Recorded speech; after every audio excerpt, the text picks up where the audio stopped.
Diu la premsa que la Conselleria d'Igualtat i Feminisme que presideix la senyora Eva Menor estudia sancionar-me per haver prohibit el burkini a la piscina municipal de Ripoll. Em pot confirmar si és certa aquesta informació? L'Ajuntament de Ripoll ha fet el que haurien d'haver fet fa molt de temps les administracions superiors: garantir la seguretat i la higiene dins les piscines públiques, garantir els drets i llibertats de les nenes i dones independentment del seu origen o de les pràctiques polítiques i religioses de la seva contracomunitat.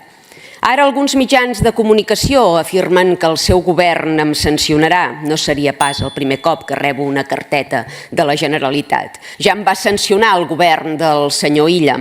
En aquell cas, 10.000 euros per dir obvietats, com que l'islam és incompatible amb els valors europeus. Quant em costarà aquest cop la defensa de la civilització occidental?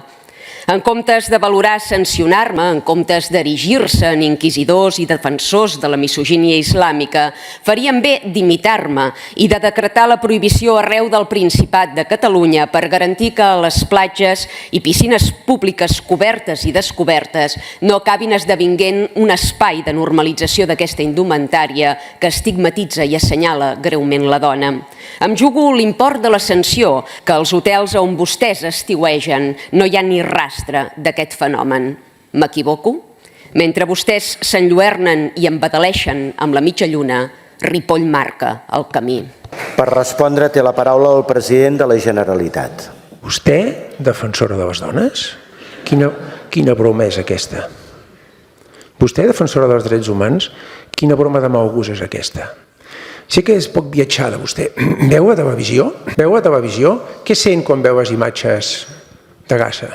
Quan a la passada sessió vostè va acusar el govern de Catalunya, vagi alerta quan fa aquestes acusacions de terrorisme per ajudar això. Què sent quan veu aquestes imatges? Què sent? Què sent? No sent res? Va començar en aquest plenari estrenant-se referint-se a una diputada que vesteix el bebi islàmic. I vostè em parla de defensar els drets de les persones. Vostè el que fa és encendre el país. Si seguíssim els seus plantejaments polítics, a Catalunya ni extremenys, ni murcians, ni andalusos, ni gallecs, ni madrilenys haurien pogut integrar-se a casa nostra. Vostè expulsa la gent. Vostè practica un discurs d'odi. Vostè no és digne de representar Catalunya.